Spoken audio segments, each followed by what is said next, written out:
I was just really struck about how normal it seemed for people to go through depression, you know.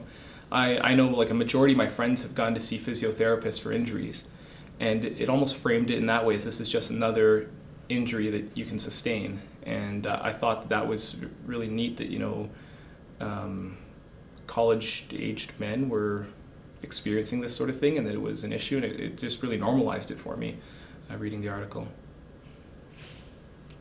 To address the challenges of depression in college-age men, I really do go back on my experience in the military. And a lot of people, when they hear my story, they assume that, well, it was the trauma I experienced overseas that caused me a lot of the problems. It's not true, though. What really happened to me is, sure, I was injured in Afghanistan, I was exposed to a lot of trauma, but what really made the problems worse when I came back home, I think, was this masculine identity I had that I shouldn't be weak, that I shouldn't need help, that, you know, generations of soldiers fought before me and they never had any help, so what's wrong with my generation, you know?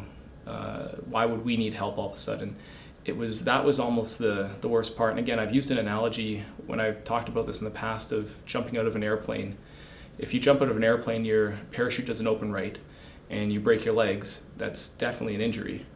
If you then stand up and try and walk it off, though, that's where a lot more problems are going to go. If you just acknowledge that you just got your ankle broken and you take time to get it healed, you know, it's going to be a fairly short recovery window.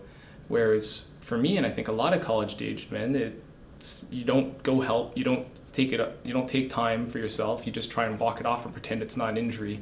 And that's what I think you see the recurring problems, and that's where he's talking about the alcoholism and that cyclical issue around depression.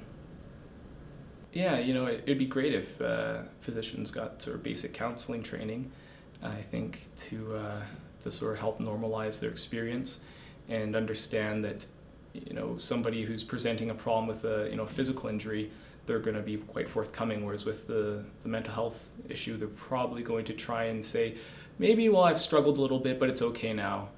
And that's how I used to speak. Whenever I saw a doctor or psychiatrist, I'd say, oh, well, yeah, I had some struggles, but I'm doing okay.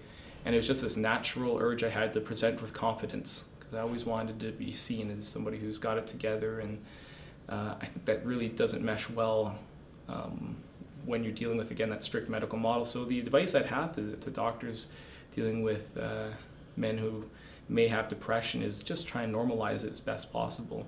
You know, articles like this that are being written show the prevalence rate, and, you know, almost making it seem like it's not that big a deal, that it's just another injury that we can sustain along the way, and that there's lots of good options out there to treat it.